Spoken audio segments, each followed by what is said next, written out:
we have a roll call, please? Sure. Trustee Stanton. Here. Trustee Van Savage. Here.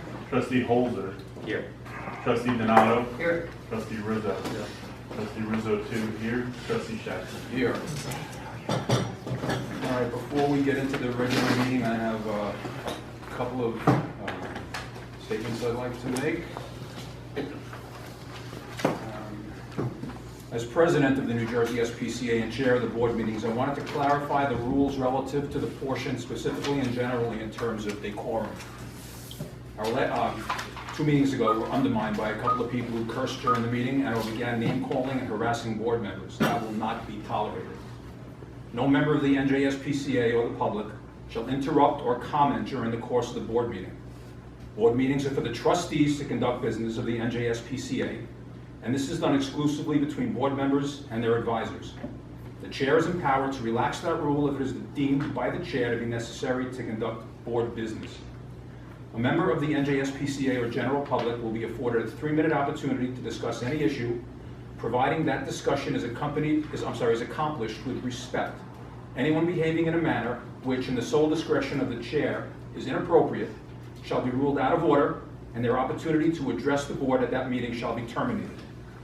There is no opportunity to share time to address the board. Accordingly, no member can defer to another to extend or accept from another additional time to address the board. The chair or his designee shall be empowered to monitor the time any speaker has and shall determine in his sole and exclusive discretion whether or not to accommodate the speaker affording additional time. A speaker who has not yet completed their 3 minutes will be permitted to make any comment on any subject, providing the comments are respectful and civil. These rules are not intended to restrict the exercise of free speech, but rather to ensure that the meetings are conducted in a spirit of mutual respect. Any speaker who, in the sole discretion of the chair, violates these standards may be ruled out of order. If such behavior rises to such a level where the meeting is being interfered with, the board reserves the right not to recognize that person for further comment. As it pertains to law enforcement members, the public comment portion of the board meeting is not the proper forum to express criticism of the internal workings of the NJSPCA. It is a time for the public, those not affiliated with law enforcement, to offer comment. A member of law enforcement who has an issue defined in the broadest possible manner with how the NJSPCA generally is operated, or specifically how the member has been impacted, he or she shall first place his or her comments in writing directed to the board attorney, who will be responsible for having the matter investigated or addressed. This shall be done 7 days prior to the meeting date. Okay, I have another statement I would like to read, separate from that. I want to say a few words about the recent media coverage by some fringe media outlets which have attempted to discredit the NJSPCA. For close to 150 years, the NJSPCA has been enforcing New Jersey's animal cruelty statutes at no cost to the taxpayers of this state. Throughout its history, the dedicated and professional men and women working for this organization have dedicated themselves to enforcing the law and preventing animal cruelty. For those of you in this room tonight and for the active members of the NJSPCA, I thank you for your time and dedicated service.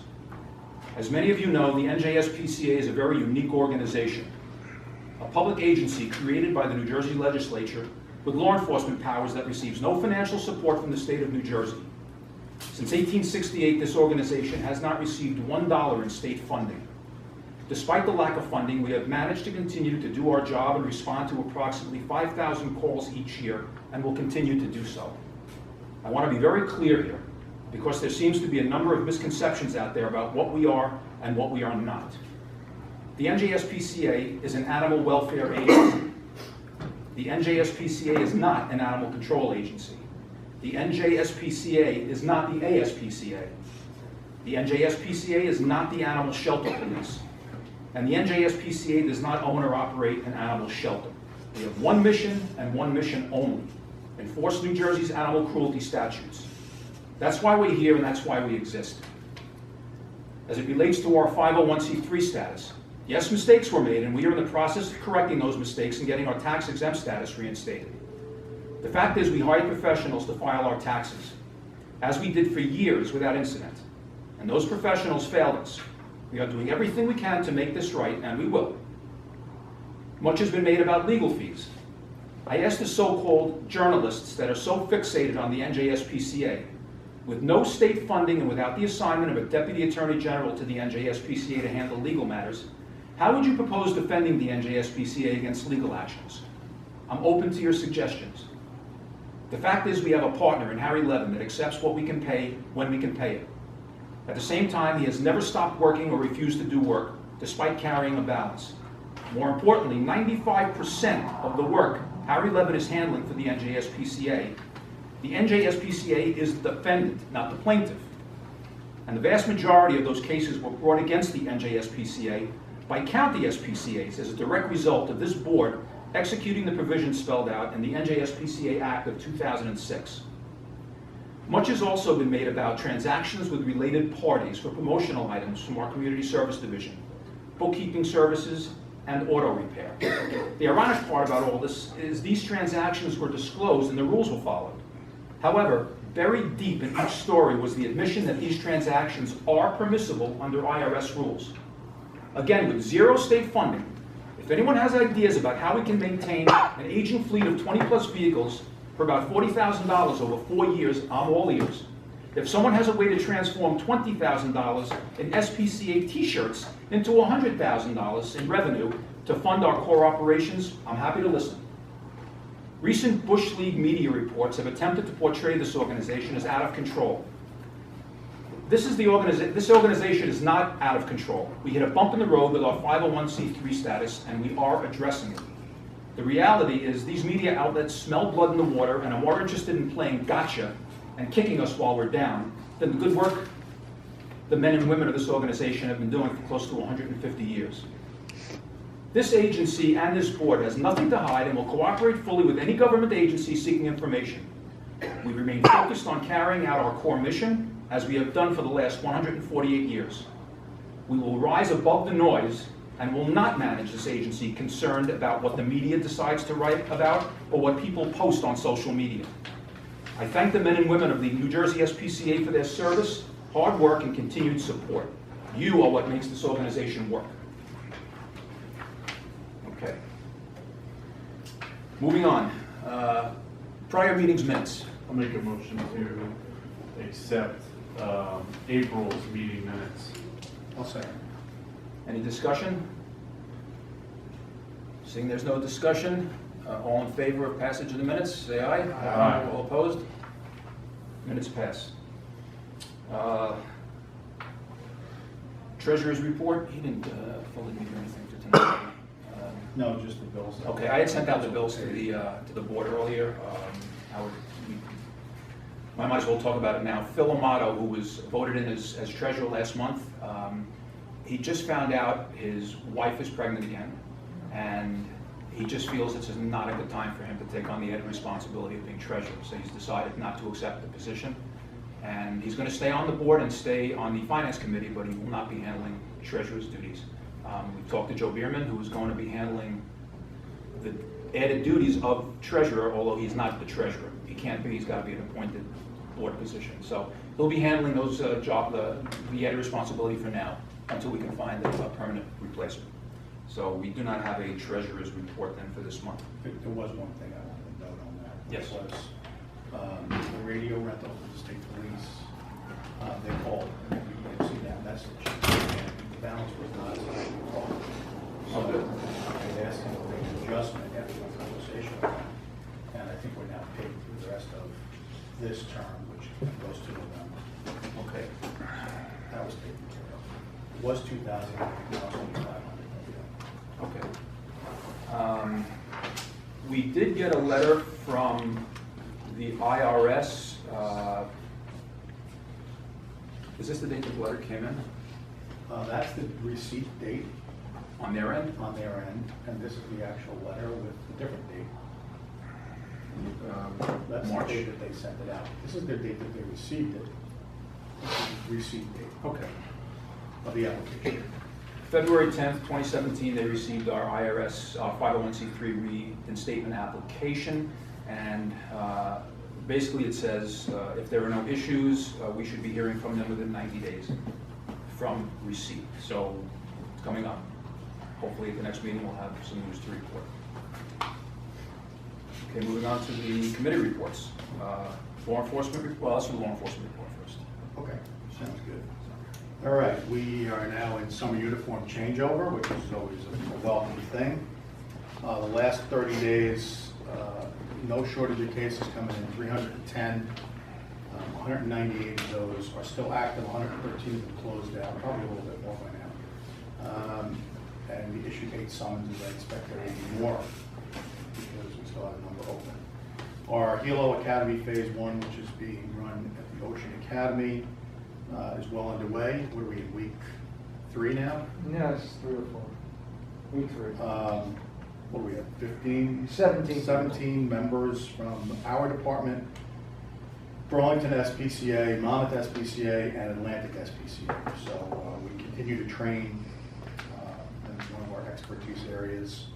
So that should be wrapping up sometime in June. Hilo Phase 2 will begin the last week of June at the DCJ Academy in Seeger. And the class size will definitely be above 10 because they need a minimum of 10 to run the class. We've already exceeded that, so the classes go, which is important. And that will probably take, depending on what the back dates are, for the firearms portion. It could take 3-4 weeks or a month for them to complete that part. Additionally, all of the commission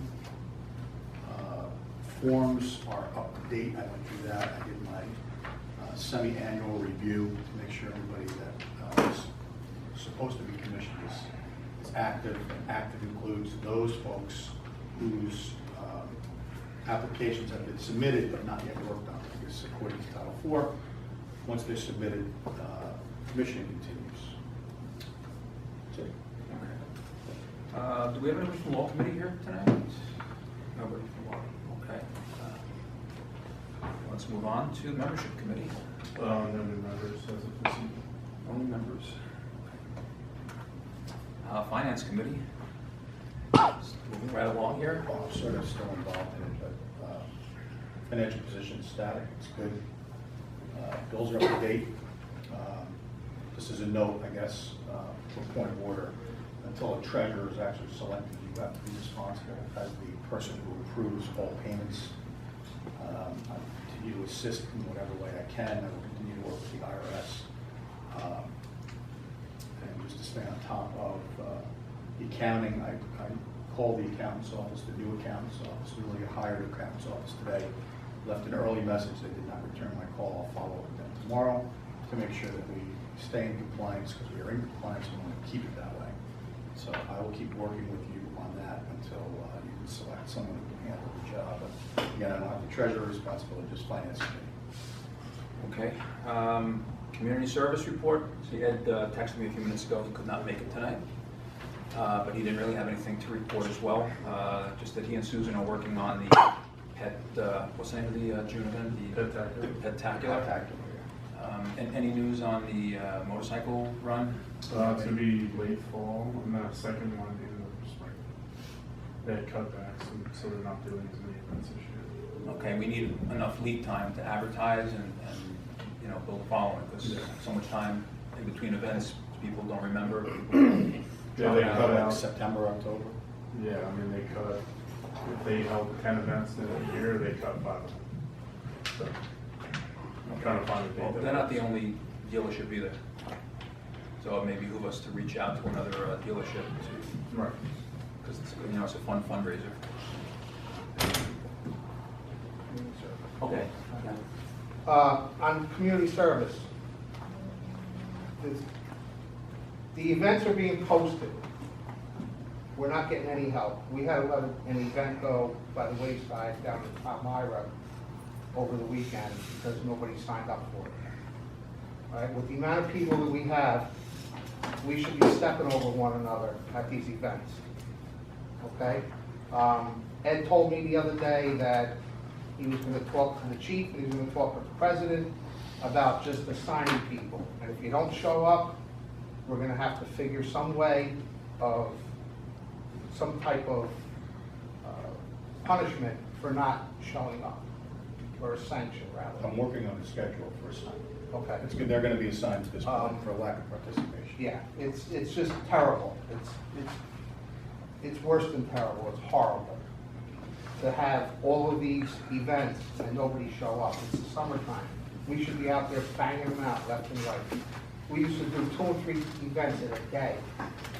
We don't do that no more, because we don't have no help to do it. And the second thing is, and I spoke to Frank about it the other day, I spoke with Ed, sometimes in one fall date, I'm not sure what it's gonna be, we're gonna host a car show. Not sure where I'd like to have it somewhere up in Middlesex County so that it's available for everybody to come to. It'll be right in the middle of the state, we'll pick a venue and we'll try to run a nice little car show. All right? That's something that I've heard that, people do very well at that. So that's it for community service. Okay, under old business, yes, okay, we want to do it now? Yeah. Yeah, we've been talking about either fixing up our headquarters building or looking for other places to operate out of. And Larry's been doing some research, and you want to... I looked at 11, I hooked up with a Century 21 real estate agent, and he sent me, within a couple of hours, 11 buildings that were up for rent or for lease. And we need approximately 2,500 square feet, so we could have our meetings, we could have some office space. It's gotta have a lavatory, and I wanted it handicap accessible. So he sent me these 11, and they're running anywhere between $2,500 to $480,000 for a purchase of one. But up $2,500 to $4,000 just to rent a building. We're not gonna be able to do that. That's way out of the league with what we're looking for right now. Even if we sold headquarters, it would, and we used the money to pay rent, we would still be in 5 years broke and with no place to go. So we're gonna think about what we could fix first at headquarters, and we're gonna get on that. Michael Peters has been working on some stuff. I'm gonna help him out, and we're just gonna start working on headquarters. Excellent. We have a flooding issue at headquarters whenever it rains due to broken pipes between the drainage outside of our downstairs bathroom and the street. That's not causing the flooding. We're not getting back over the storage. We're getting water. We're getting rainwater downstairs. That other pipe needs to Right, well, go down. But the other pipe needs to be definitely Right, fixed so first. we need to get a pipe snake through the camera. We need to deal with drainage issues from the rain, downspouts running away from the building, maybe even grading the building outside properly. So this is all gonna cost money, anywhere between $8,000 and $10,000, possibly just for the snaking and fixing of the pipes. But it's either that or we flood every time it rains. And I don't know, the building can only take so much before the foundation starts to, be compromised. It's not right. We've put it off for long enough, we have to deal with it. So, it's a lot of money, but we make a motion to